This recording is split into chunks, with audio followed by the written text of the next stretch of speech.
O extintor de incêndio nada mais é que um material, um equipamento que a gente utiliza para princípios de incêndio. O extintor não deve ser utilizado para um incêndio. O incêndio já é uma situação que está fora de controle. Então, por isso, nós utilizamos o extintor para prevenir e para começar a tentar controlar ou realmente extinguir um princípio de incêndio.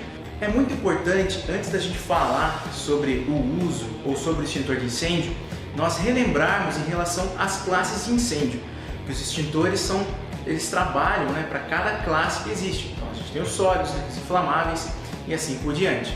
Então vamos começar falando sobre as classes de incêndio. A primeira classe de incêndio, que é a classe A, são os sólidos, tá? Os materiais sólidos.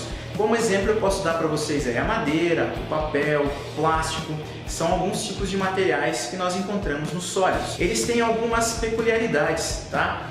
Quais são elas? O material sólido, ele sempre vai queimar em sua superfície e também no seu interior. A água é o melhor material para a gente poder trabalhar para extinguir o foco de incêndio. Por quê? Porque esse tipo de material absorve a água, tá?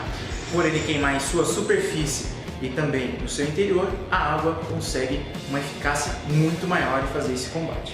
Nós temos também a classe B, que são os líquidos inflamáveis. Porém, eles se dividem em dois tipos, os voláteis e os não voláteis.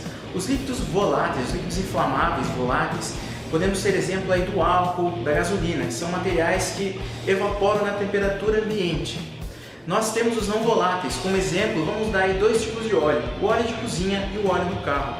São materiais que são inflamáveis, mas dependem de uma alta temperatura para começar a soltar os gases e realmente começar a pegar fogo. Os materiais líquidos inflamáveis têm uma peculiaridade, pega fogo apenas na sua superfície. Por isso a gente vai utilizar, por exemplo, a espuma mecânica, o LGL, o líquido gerador de espuma, ou mesmo o pó químico seco, que é o tipo de material que a gente consegue fazer o combate por abafamento. Nós tiramos o oxigênio desse material. Nós temos também a classe C, que são os materiais elétricos e energizados. São materiais que nós sabemos aí, elétricos que vão utilizar de energia, correto? Então nós temos geladeira, fogão, um computador, são materiais que dependem da energia. Nós vamos ter também a classe D, que são os metais pirofóricos, são os metais inflamáveis, por exemplo o magnésio. Se você já viu algum canal de sobrevivência, ou mesmo aqui no nosso canal, você pode encontrar vídeos sobre o uso da pederneira. A pederneira nada mais é que um metal, o magnésio, e ele é inflamável, então quando você risca ele pega fogo. Então os metais pirofóricos aí que são inflamáveis. Nós temos também a letra K. A letra K é do óleo de cozinha. O óleo de cozinha se tornou um material muito perigoso, com muitos acidentes, então ele ganhou a própria classe. O óleo de cozinha é a classe K. É muito importante, além de sabermos as classes de incêndio, também saber um pouco sobre a composição do fogo. O que forma o fogo? Nós podemos ver aqui que o fogo ele precisa de oxigênio, que é o componente, ele precisa de combustível e também precisa do calor. Sabendo essa composição, nós temos aí o triângulo do fogo. Quando se juntam esses três itens na composição ideal, em sua quantidade ideal, nós temos o fogo. Então nós temos a reação em cadeia, onde forma o tetraedro do fogo. Por que é importante nós sabermos sobre o fogo? Qual é a sua composição?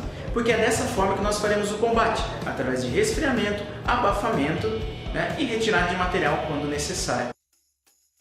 O extintor de água, o extintor de pó químico seco, ele é composto do que, pessoal? Do gatilho, da mangueira, do esguicho, manômetro, que nós já vamos vê-lo mais próximo, que é o que vai também dar uma base se esse extintor está realmente pronto para uso. E também nós temos aqui o pino de segurança, a trava de segurança, que não deixa o gatilho ser acionado. Vocês podem ver aqui que existe um anelzinho aqui. Eu já vou falar sobre esse anel para vocês entenderem qual é a função dele e principalmente se você é algum responsável, se você tem um comércio ou mesmo se você mora numa residência, num residencial e vê os extintores, para saber se realmente aquele extintor está correto. Este aqui, pessoal, é o manômetro. É ele que vai mostrar para você se o extintor está pressurizado ou não, se o extintor está apto a uso. O extintor sempre tem que estar no verde, pessoal. Se ele estiver mostrando aqui, deste lado, onde está escrito despressurizado, quer dizer que esse extintor ele não está apto para uso. Se você, num caso de uma necessidade de um incêndio, no princípio de incêndio, for utilizar esse extintor e ele estiver marcando despressurizado, você não vai conseguir utilizá-lo. Tá? Por quê? Porque já saiu o gás que fica dentro do extintor e faz com que a água saia. Tá? Se ele estiver indicando do outro lado, não tem problema. Tá? Ele está pressurizado. Se ele estiver marcando nesta posição aqui, né, onde a gente lê aí que ele está sobrepressurizado, quer dizer que o extintor ele está apto para uso. É só que ele está um pouquinho com pressão, ele cedeu a pressão dele, mas ele está apto a ser utilizado. Por isso é importante a conferência sempre, tá, pessoal? Se o manômetro estiver despressurizado, se as pessoas ficam brincando com esse extintor sempre, se você observar que o extintor está sem o lacre de segurança, que está sem o pino e estiver despressurizado, com certeza esse extintor foi utilizado, alguém mexeu nele, não numa real situação de foco de incêndio, de princípio de incêndio, a gente não vai conseguir utilizar esse material. Todo extintor, pessoal, também vem com esse lacre do Inmetro, um lacre de segurança, para indicar para você qual a validade do extintor, para saber quando deve ser feita a próxima recarga e manutenção desse extintor. No caso, esse extintor que nós estamos vendo, ele é um extintor que ele já foi recarregado no ano de 2018, né? Ele está pronto para ser utilizado. A gente viu que o manômetro dele está no verdinho, está pressurizado e ele está na validade. Então, vamos ver, ó. Fevereiro de 2018.